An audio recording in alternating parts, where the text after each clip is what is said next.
Ok, c'est reparti. Donc, on est avec la deuxième partie de notre tutoriel ultra débutant pour la première ouverture de notre logiciel Marvelous Designer. On est sur la deuxième partie. On va essayer de clôturer justement ce tuto pour qu'à la fin de cette deuxième partie, vous ayez vu toutes les principales fonctionnalités de base qui vous permettront de réaliser votre projet de A jusqu'à Z. Donc, je vous invite à vous référer à la première partie si vous ne l'avez pas vue. N'hésitez pas à venir nous rejoindre. Un petit commentaire d'encouragement, un petit like, abonnez-vous. Venez nous rejoindre aussi sur nos réseaux TikTok, Snapchat, Twitter, Instagram pour partager avec nous et poursuivre notre actualité. Donc, on avait fini de concevoir l'ensemble de notre personnage ici, comme vous pouvez le voir. Donc, on avait une petite simulation correcte, un ensemble qui fonctionnait très bien. Donc, ici, on avait vu qu'on pouvait créer des tissus, mais ici on va voir un petit peu plus en détail justement comment changer les tissus. Donc ici j'ai fait un add pour créer un autre tissu que j'ai appelé leather. Ce sera bien sûr une autre matière, donc le leather c'est du cuir bien évidemment, si je dis pas de bêtises. Donc là on a mis en cuir. Alors pour le cuir justement, ce qu'on va faire, c'est que là, j'ai juste renommé, hein. J'avais fait un add et j'ai renommé, bien évidemment. J'avais fait juste un add comme ça et j'ai renommé. Donc, je vais le delete. Ici, on est sur le add, sur le letter, ici. Ensuite, on a les options ici qui s'apparentent à notre matériel. Donc, lorsqu'on est à ce niveau-là, pour les options du matériel, tout simplement, vous allez descendre en bas. On a quelques options au niveau des paramètres de texture. Pour l'instant, ce n'est pas important, comme je disais, vu que les textures, on peut les retoucher ensuite avec un autre logiciel, peu importe le logiciel 3D que vous utilisez, vous pourrez retoucher les textures directement. Mais pour la simulation, vous allez avoir besoin au moins d'avoir un tissu qui correspond à votre simulation. Donc si c'est du coton, ça va être un peu plus souple que le cuir, forcément, et ainsi de suite. Donc quand on descend en bas, on a les propriétés physiques justement de notre tissu. Et ici, on a des presets qui nous permettent d'avoir beaucoup de tissus qui peuvent être physiquement plutôt, euh, qui correspondent physiquement à notre simulation. Donc ici, pour mon cas, comme vous pouvez le voir ici, on a pas mal de choses. On a du coton, on a du denim, on a du knit, on a du muslin, on a du polyester, du nylon. Nous, on va aller chercher le leather ici.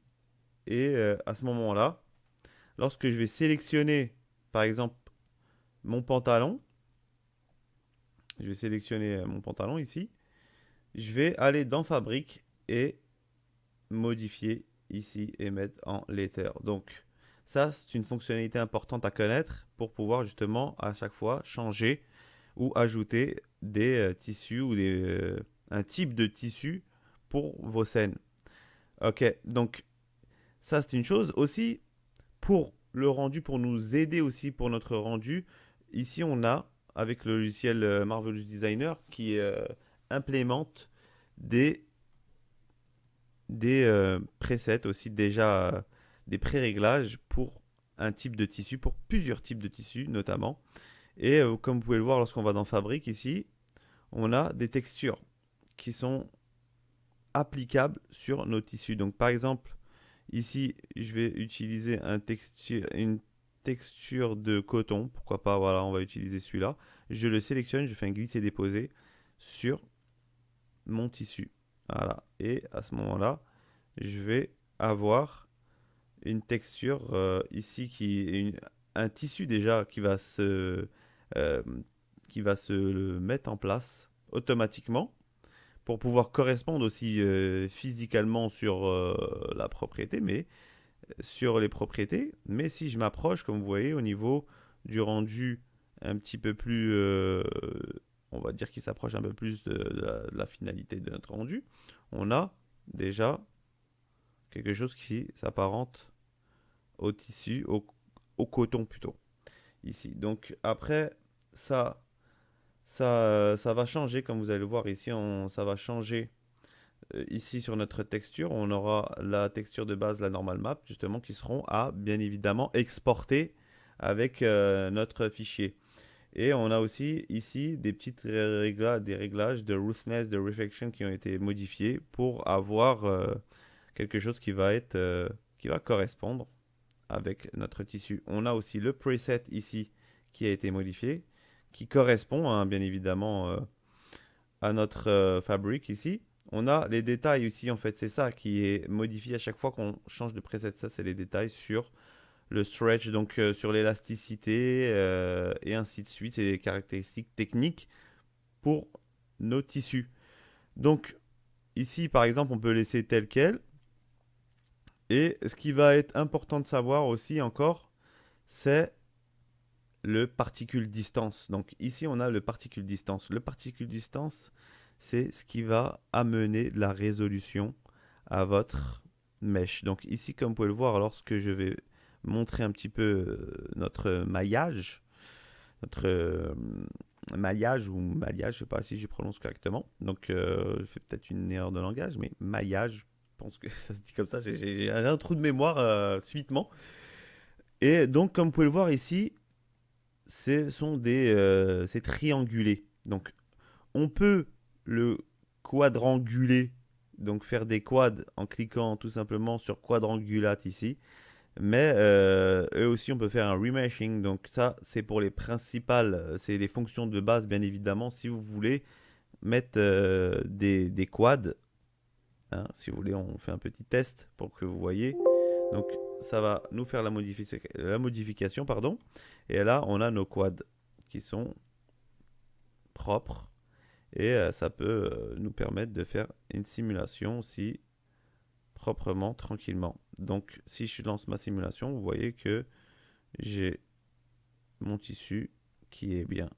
Mais, je tiens à signaler quand même une petite chose, c'est que avec l'expérience, je pense, j'ai pu constater que lorsqu'on laisse en triangulette, et donc lorsque nos polygones sont ici en mode triangulé, et qu'on va réduire le particule distance. Donc le particule distance va amener de la résolution, comme je disais. Si je baisse à 15, vous allez le voir, ça va augmenter le nombre de triangles. Donc lorsqu'on augmente le nombre de triangles, forcément, ça va mettre beaucoup plus de temps à simuler nos vêtements.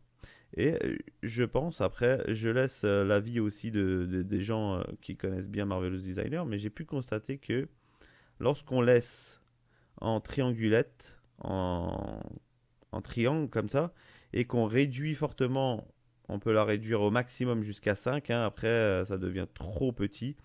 Et justement, lorsqu'on le réduit fortement et qu'on apporte une simulation, on a un résultat qui paraît esthétiquement plus réel, on va dire, que s'il y avait des quadrangulates, les quads. Donc, si on avait des polygones à 4 points plutôt qu'à 3. Euh, c'est un constat que j'ai pu faire. Peut-être je me trompe, mais c'est un constat que moi j'ai pu voir, observer avec toutes les simulations que j'ai pu apporter. Donc, pour une simulation bien évidemment un peu plus poussée, pour avoir un résultat un peu plus clean, on va réduire notre particule distance lorsqu'on a terminé notre projet. Donc ici, je vais le réduire à 7 par exemple pour notre projet afin que je vous montre aussi une étape finale qui va nous permettre d'exporter ensuite notre simulation. Donc là, j'ai mon vêtement. OK. Je vais importer une animation. Donc ici, on a notre personnage qui n'est pas animé. Donc si je vais dans l'onglet animation ici, je vois que je n'ai pas d'animation. Donc ce que je vais faire, je vais retourner dans simulation, je vais importer une animation. Donc il y a deux options bien évidemment pour apporter une animation. En fait, ça dépend. Donc dans un premier temps, comme vous allez le voir, je vais importer mon personnage. Donc C'est le même, mais il n'a pas été pris en compte. Donc le précédent, je vais l'effacer. Je vais avancer, modifier l'emplacement de mes vêtements juste pour faire correspondre avec mon personnage. Ici, donc, vous serez amené, bien évidemment, à apporter des modifications, vous aussi, lorsque vous allez charger des personnages. Donc, c'est important de savoir comment adapter aussi vos vêtements, votre personnage aussi, pour qu'il puisse directement s'accorder avec la scène et que ça puisse fonctionner parfaitement. Donc, une fois que j'ai arrangé un petit peu, ici, je vais relancer une simulation pour voir si mes vêtements vont pouvoir s'intégrer correctement avec notre personnage. Donc ici, on va tirer un petit peu, juste pour le remettre proprement.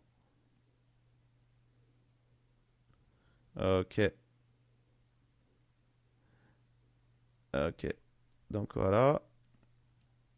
Maintenant, je vais arrêter la simulation. Je vais aller dans la section animation. Alors, ici, on n'a pas notre animation comme vous pouvez le voir. Sûrement un petit problème. Donc, ce que je vais faire, je vais le resupprimer et je vais importer le fichier avec mon animation. Normalement, ici, je devrais l'avoir. Hop, animation, ouais, parce qu'il n'était pas coché, je pense, lorsque j'ai importé mon précédent personnage. Je fais OK. Donc, normalement, il se met correctement. Donc, ici, j'ai mon animation, comme vous pouvez le voir. On va laisser ici en normal pour l'instant. Là, j'ai mon animation. Voilà, le personnage danse. Donc, lorsque vous avez votre animation, elle est en place comme ça. Mais voilà, pour l'instant, ça n'a pas été pris en compte. Donc, ce qu'on va faire, c'est que d'abord, on va devoir régler les options avant d'enclencher la simulation. Donc, pour régler les options, on a ici la simulation qualité qui se propose à nous. Et on a aussi l'animation stable. On peut faire en custom. Donc, pour l'instant, le normal, comme vous le voyez à droite, on a le propriété editor et on a ici des options qui nous permettent justement d'améliorer notre simulation. Donc en normal, vous avez la simulation classique. Donc c'est une simulation qui peut faire l'affaire, mais en fonction de votre animation, il va être nécessaire d'augmenter un petit peu certains paramètres pour pouvoir vraiment s'adapter à votre personnage. Donc je vais faire un petit exemple donc, pour que vous voyez un petit peu comment ça se passe. Si je vais dans normal, je peux mettre en face GPU. Donc en face GPU, je mets et je vais faire ici le record. Donc si je fais record, normalement, on va avoir un petit recording qui se fait. Voilà, là vous voyez, c'est en live and direct. Ok, c'est en live. Donc on voit les vêtements se mouvoir et prendre forme avec le personnage. Ok. Donc, voilà. Là, on revient en arrière. Si je lance l'animation, comme vous pouvez le voir, et que je fais une petite pause, on va voir que il y a quelques artefacts, il y a des petits soucis au niveau de nos vêtements. On voit que c'est pas propre du tout même. Donc, ça, c'est dû au fait que l'animation du personnage qui est somme toute rapide et exécute des mouvements assez importants, assez vifs, empêche le logiciel justement de pouvoir simuler proprement, de suivre en tout cas l'animation. Et donc forcément, à ce moment-là, on va devoir augmenter certains paramètres pour améliorer notre simulation. Donc si je le mets en normal, on va faire un petit test. Vous allez voir que déjà, ce sera différent. Ça va prendre un peu plus de temps. Mais on va avoir moins de problèmes, les problèmes qu'on avait auparavant, c'est-à-dire des bugs, des artefacts. Donc, on en aura encore, comme vous pouvez le voir, on en a encore, mais déjà, il y en a un peu moins. Mais bien évidemment, ça prend un peu plus de temps. Mais on voit qu'on a encore des petits soucis. Donc pour régler ces petits soucis, déjà on va arrêter la simulation. Pour régler ces petits soucis, ici on peut supprimer les anciennes simulations. Hop. Et bien évidemment, ne supprimez pas votre simulation lorsque vous êtes au niveau de la timeline à, je sais pas, 30-40 frames pendant votre simulation. Sinon, ça risque d'être bloqué en mouvement. Et là, vous ne pourrez pas revenir en arrière. Sauf, bien sûr, en faisant un undo, hein, CTRL Z, comme vous le savez. Mais voilà, on ne sait jamais s'il y a un bug ou quoi. Bah, c'est mieux de toujours effacer sa simulation lorsqu'on est à la frame 0. Donc, si je fais animation stable, donc ici vous voyez que les paramètres ont été augmentés. Donc les paramètres de number of simulation. Et ici on a mis en résiduel. Et ici il y a un petit changement si je ne me trompe pas. Non, juste au niveau du CG residual, on a augmenté, on a baissé la valeur. Donc, sans vouloir rentrer encore plus dans les détails, juste normalement avec ce paramètre prédéfini de animation stable, si vous lancez une simulation avec des mouvements rapides, ça devrait le faire. Donc ici, je vais lancer la simulation pour quelques frames et tout parce que ça va prendre un petit peu de temps. Donc, on se retrouve tout de suite après la fin de la simulation. À tout de suite. Ok, donc on a notre simulation comme vous voyez ici. Lorsque je la lance, là, je n'ai plus de soucis. Vous voyez que malgré qu'il y a des mouvements rapides, on n'a pas de problème lorsque on met le preset d'animation stable qui est relativement vraiment, qui fonctionne vraiment bien, malgré qu'il y ait des frottements et ça peut être difficile des fois à certains moments, mais on n'a pas de soucis dans l'animation. Ça marche vraiment très très bien. Ok, donc à ce moment-là, si on revient vers notre simulation, on peut faire un file export. Donc on peut exporter en plusieurs formats. On peut exporter en plusieurs formats. Un des formats qui serait le plus judicieux, si je puis me permettre, ou avec lequel vous allez avoir moins de soucis, c'est d'exporter vos animations en mode alambic. Donc lorsque vous exportez en mode alambic, ici, vous allez avoir quelque chose de stable pour l'utiliser dans n'importe quel logiciel 3D. Donc ici, on va laisser les paramètres en Unweld Thin pour nos vêtements. Et on va bien laisser, bien sûr, parce que moi j'avais enregistré mon animation en 30 images par seconde. On va laisser à ce niveau-là pareil. On va laisser en centimètres ici pour DAZ Studio de base. Et après, on peut soit inclure l'autre personnage ou non. Forcément, on n'est pas obligé de l'inclure. Et à ce moment-là, on peut faire OK. Et après, on va avoir notre simulation qui va être exportée et utilisable, bien évidemment, dans les autres logiciels tels Blender, Cinema 4D, Maya 3ds Max, par exemple. Tout autre logiciel 3D. On va laisser terminer. Juste avant cela, je vais vous montrer aussi une autre technique. Mais ici, ça va vous permettre de mettre vos vêtements ou vos préparations de tissu avec, par exemple, avec un personnage, mais qui sera en pose. Donc là, comme vous voyez, on est en T-pose. C'est la pose de base qu'on utilise pour tous les personnages 3D pour pouvoir travailler correctement. Là, ça s'appelle la T-pose. Donc, lorsqu'on est en T-pose comme ça, on a fait nos tissus. On voudrait, par exemple, vous êtes en train de faire une illustration ou une scène en 3D, mais avec une pose précise, il n'y a pas forcément d'animation. Donc, pour ne pas vous embêter avec l'animation, si vous avez votre personnage en pose, Donc, je vais vous faire une petite démonstration. Donc, je vais lancer Maya, mais bien sûr, cela est aussi possible avec n'importe quel logiciel 3D. Si vous avez votre personnage que vous avez mis en T-pose, il suffira de le positionner, bien évidemment, en lui mettant un rig, un squelette, afin de pouvoir le bouger, ou d'une autre manière, peut-être avec ZBrush d'une autre manière. Vous avez juste à le mettre en pause. Donc, je vais vous montrer ici. Je vais juste importer mon personnage. Hop. Donc, ici, j'ai mon personnage qui a une pause. Il n'a pas d'animation comme vous pouvez le voir.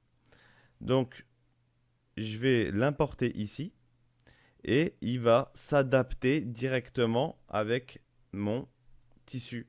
Comme ça, je n'ai pas à importer mon personnage avec la pose et pour ensuite travailler le tissu sur lui. Non, je commence à travailler mon personnage anti-pose comme ça et ensuite je vais faire un imported OBJ file ou FBX, mais de préférence ici on va utiliser un OBJ file, c'est recommandé je pense parce que ça fonctionne mieux, on a moins de problèmes. Donc je vais exporter en OBJ ici. Je vais exporter mon personnage ici en OBJ file, export sélection. Mais vous pouvez le faire bien évidemment avec n'importe quel logiciel 3D comme je le disais précédemment, où vous avez juste à exporter votre personnage en OBJ file. Ok? Donc ça, je l'exporte. Ici ensuite, je vais faire imported OBJ file. Je vais dans le dossier adéquat, bien évidemment. Je sélectionne mon personnage. Et ici, dans Load Type, il faut bien sélectionner. Donc ici, on va laisser en Auto Scale. Et on sélectionne bien ici, très important, dans Object Type, pardon. C'est une petite erreur que j'ai faite. Dans Object Type, on sélectionne Morph Target. Donc, le morphing, c'est-à-dire qu'il y aura le mouvement de pause qui va se mettre en place. Donc on nous demande en combien de frames. Donc nous on va laisser en 30 frames. Et lorsque je fais OK, donc j'ai mon personnage qui prend la pause de la danse. Comme je l'avais mis précédemment sur Maya ici. Donc comme vous pouvez le voir, il prend la pause. Et là j'ai la pause. Et à ce moment-là, je peux terminer de travailler mon tissu proprement, ma simulation. Comme ça, lorsque je vais exporter mes vêtements, eh ben, ce sera directement pris en compte dans mon logiciel 3D. Donc ça peut permettre de vous accélérer le travail afin de pouvoir travailler bien évidemment toujours de manière rapide et optimale. Ok, donc ça c'était la technique de Morph Target.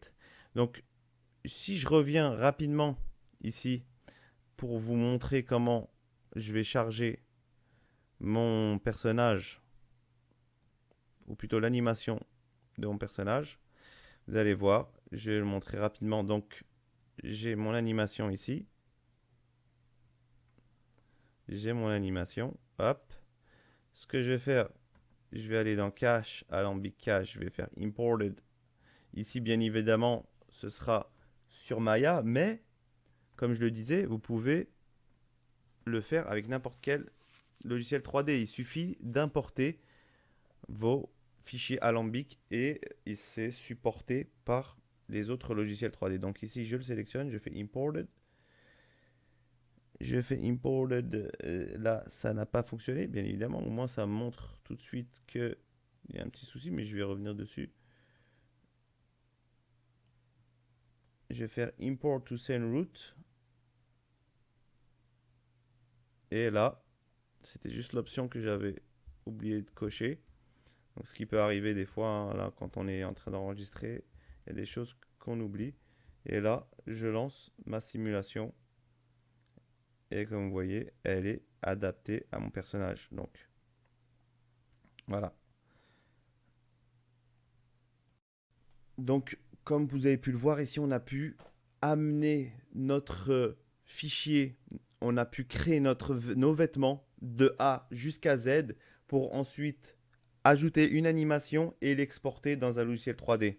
Donc, en bonus, je vais vous rajouter une petite astuce pour vous permettre d'avancer dans votre travail. Donc, en général, lorsque vous avez votre close comme ça, ici, dans n'importe quel logiciel 3D, bien évidemment toujours, vous allez voir que les UV sont pas faits. Donc, ils n'ont pas été placés correctement. Donc, soit vous venez directement sélectionner les UV dans votre logiciel 3D et votre, euh, vous travaillez vos UV directement dans le logiciel 3D. Par exemple ici, où j'ai fait directement un dépliage ou plutôt un rangement des UV correct. Ou vous pouvez aussi le faire à partir de la version 10 sur directement Marvelous Designer. Donc vous avez sur l'onglet ici simulation, vous avez d'autres options. Vous allez dans UV Editor et à ce moment-là, vous pouvez ici régler vos UV comme il le faut. Bien évidemment, il va falloir réduire un petit peu les tailles. Si je sélectionne tout, je fais Fit. Ça va me les fit un petit peu, mais n'importe comment. Donc, ce qu'il faut, c'est régler après les UV et les travailler proprement un à un pour ensuite les exporter vers un logiciel de texturing si vous voulez ajouter d'autres textures. Et comme ça, vous allez pouvoir travailler proprement vos UV. Donc, bien évidemment, ici, je fais un petit peu n'importe quoi. C'était juste pour vous montrer qu'on peut les travailler. Mais ce qu'il va falloir, bien évidemment, pour toute personne qui ne connaît pas les UV, c'est votre mèche qui est, on va dire, dépliée d'une manière correcte afin de pouvoir texturer proprement ces UV. Donc, de pouvoir texturer proprement son vêtement ici. Donc, ici, par exemple, si je fais ça, je peux aller ensuite sans problème, du moment qu'il ne se touche pas, exporter mes UV en même temps que mon fichier et je pourrais ensuite l'utiliser pour le texturer de manière correcte dans un logiciel 3D ou dans un logiciel de texturing. Donc, c'était une petite astuce que je voulais vous rajouter. Je pense que si vous êtes là en train de concevoir des vêtements, peut-être que vous connaissez déjà un petit peu la 3D, vous savez comment déplier les UV, etc. Sinon, bien évidemment, de base ici, vous pouvez le faire de cette manière, c'est-à-dire simplement en étalant correctement sur euh, un carré vos vêtements et ensuite les exporter pour un autre logiciel pour le texturing. Mais bien évidemment, n'hésitez pas à nous le faire savoir en commentaire si c'est un point sur lequel vous voulez revenir afin qu'on puisse aussi apporter des solutions car il est important de partager afin de pouvoir s'entraider et avancer ensemble. J'espère que vous aurez apprécié cette vidéo. Donc maintenant, vous êtes capable de faire votre projet de A jusqu'à Z. On va bien évidemment par la suite essayer de mettre des tutos sur la conception d'autres vêtements afin de voir de nouvelles techniques, d'approfondir un petit peu bien évidemment, car aujourd'hui, comme on l'a dit, c'était pour la base des bases et afin de permettre à des personnes qui n'ont jamais utilisé le logiciel de pouvoir commencer à faire des vêtements, à concevoir des vêtements, à ensuite aussi les exporter, les animer ou plutôt les simuler à travers une animation de votre personnage. Donc j'espère que vous avez apprécié cette vidéo. N'hésitez pas à un petit pouce bleu, un petit commentaire d'encouragement. Prenez soin de vous. On se retrouve très vite pour une nouvelle vidéo. Ciao.